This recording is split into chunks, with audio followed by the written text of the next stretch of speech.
સુરતના રાંદેર વિસ્તારમાં જમીન લે વેચનો ધંધો કરતા યુવકને 5 લાખ રૂપિયા વ્યાજ પેટે આપી માત્ર 5 વર્ષની અંદર જ 36 લાખ રૂપિયા સુધીની વસૂલાત કરી અને વધુ રૂપિયા માટે પઠાણી ઉઘરાણી કરતા વ્યાજખોરની શહેર પોલીસે ધરપકડ કરી છે. રાજ્યમાં સામાન્ય નાગરિકોને ઊંચા વ્યાજે રૂપિયા આપી શોષણ કરતા વ્યાજખોરો સામે કડક કાર્યવાહી કરવા માટેના આદેશ રાજ્ય સરકાર દ્વારા આપવામાં આવ્યા છે. સરકારના આદેશોના પગલે છેલ્લા કેટલાક દિવસોથી સુરત શહેરમાં પોલીસ કમિશનરની સૂચના અન્વયે વ્યાજખોરો સામે વિશેષ ઝુંબેશ હાથ ધરી કડક કાર્યવાહી કરવામાં આવી રહી છે. જ્યાં સુરતના રાંદેર વિસ્તારમાં જમીન દલાલની ફરિયાદના આધારે રાંદેર પોલીસે કડક કાર્યવાહી કરી છે. રાજ્ય સરકારના આદેશોના પગલે છેલ્લા 1 વર્ષથી પોલીસ દ્વારા વ્યાજખોરો સામે કડક કાર્યવાહી કરવામાં આવી રહી છે. હાલાકી થોડા સમય માટે જ આ કાર્યવાહી મંદ ગતિએ ચાલી રહી હતી, પરંતુ ફરી પોલીસ દ્વારા આવા વ્યાજખોરો સામે કડક કાર્યવાહી કરવા માટેની વિશેષ ઝુંબેશ હાથ ધરવામાં આવી છે.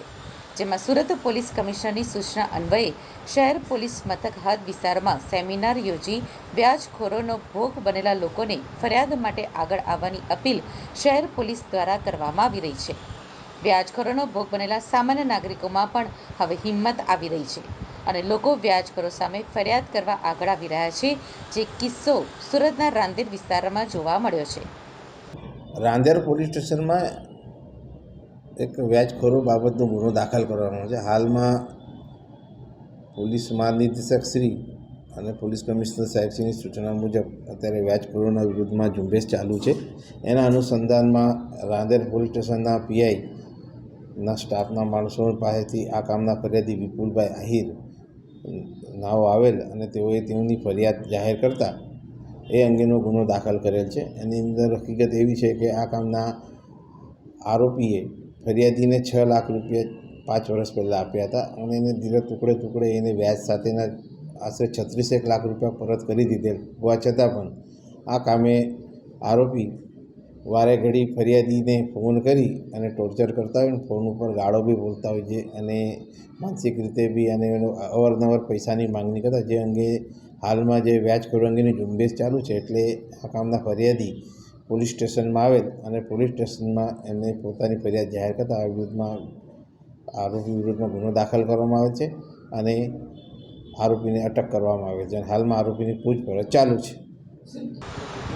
તો સુરતના રાંદેર વિસ્તારમાં જ રહેતા અને જમીન લે વેચનો ધંધો કરતા જમીન દલાલ વિપુલભાઈ આહિરે સુરતના રાંદેર પોલીસ મથકમાં વિજય નટવરભાઈ ગરીબ વિરુદ્ધ વ્યાજખોરોની ફરિયાદ આપી હતી. તેઓએ આપેલી ફરિયાદ મુજબ સુરતના નાનપુરા વિસ્તારમાં આવેલા માછીવાડ ખાતે રહેતા વિજય નટવર ગરીબ પાસેથી 5 વર્ષ અગાઉ 6 લાખ રૂપિયા વ્યાજ પેટે લીધા હતા, જેનું સમયસર તેઓ દ્વારા વ્યાજ પણ ચૂકવતા હતા. માત્ર 5 વર્ષની અંદર તેઓએ 36 લાખ રૂપિયા જેટલી રકમ વિજય નટવર ગરીબને ચૂકવી દીધી હતી.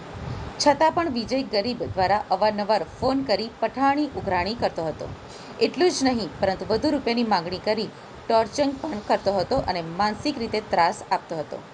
વિપુલ આહિરની ફરિયાદના આધારે રાંદેર પોલીસ દ્વારા હાલ ચાલી રહેલી વ્યાજખોરો સામેની કડક ઝુંબેશને ધ્યાનમાં રાખી વિજય નટવર ગરીબ વિરુદ્ધ તાત્કાલિક ગુનો દાખલ કરી તપાસ કરવામાં આવી હતી. પોલીસ તપાસમાં મળી આવેલા પુરાવાઓના આધારે આરોપી વિજય નટવર ગરીબની રાંદેર પોલીસ દ્વારા ધરપકડ કરવામાં આવી હતી. એનો ચક્રવૃદ્ધિ વ્યાજ હોય ને, આ લોકોનું વ્યાજ ઉપર વ્યાજ ચાલતું હોય એટલે તમે હપ્તો ચૂકી જાઓ એટલે એનું વ્યાજ પાછા એ લોકો એના ઉપર વ્યાજ ગણે, એવી અત્યારે મોડસ ઓપરેટિંગ ચાલે છે. તો રાંદેર પોલીસ મથકના એસીપી બીએન ચૌધરીના જણાવ્યા મુજબ આરોપી વિજય નટવર ગરીબ દ્વારા વ્યાજ પેટે આપવામાં આવેલા રૂપિયાનો હપ્તો જો ચૂકી જાય તો તેનું ચક્રવૃદ્ધિ વ્યાજ વસૂલ કરવામાં આવતું હતું. વિજય આહિરે આપેલી ફરિયાદના આધારે હાલ આરોપીની ધરપકડ કરી વધુ તપાસ હાથ ધરવામાં આવી છે. મહત્વનું છે કે પોલીસ તપાસમાં આરોપીએ આપેલ મૂડીની સામે વ્યક્તિ જો હપ્તા ભરવામાં ચૂક કરી જાય તો ચક્રવૃદ્ધિ વ્યાજ વસૂલ કરી શોષણ કરવામાં આવતું હતું. આ પ્રકારની મોડસ ઓપરેન્ડરી વ્યાજખોરો દ્વારા અપનાવી ઊંચું વ્યાજ વસૂલવામાં આવતું હતું. એટલું જ નહીં, પરંતુ આરોપી પાસે કોઈપણ પ્રકારનું નાણાં ધીરનારનું લાયસન્સ પણ મળી આવ્યું ન હતું. તો રાંદેર પોલીસે વ્યાજખોરીના ધંધામાં આરોપી વિજય નટવરભાઈ ગરીબની ધરપકડ કરી જેલના સળિયા પાછળ ધકેલ્યો છે. આરોપીની અટક ભલે ગરીબ હોય પરંતુ આર્થિક રીતે આરોપી સંપૂર્ણ રીતે સદ્ધર હોય તેવું પોલીસ તપાસમાં સામે આવ્યું છે. ગેરેજ ચલાવતો આરોપી વિજય નટવર ગરીબે માત્ર 5 વર્ષની અંદર ₹6 લાખનું વ્યાજ વસૂલી વધુ રૂપિયા માટે માનસિક ત્રાસ આપતો હતો. આરોપીએ નામ માત્ર આ જમીન દલાલ પરંતુ અન્ય લોકોને પણ ઊંચા વ્યાજે રૂપિયા આપી આર્થિક શોષણ કર્યું હોવાની શંકા પોલીસે વ્યક્ત કરી છે. જ્યાં પોલીસે હાલ આરોપીની ધરપકડ કરી વધુ તપાસ હાથ ધરી છે.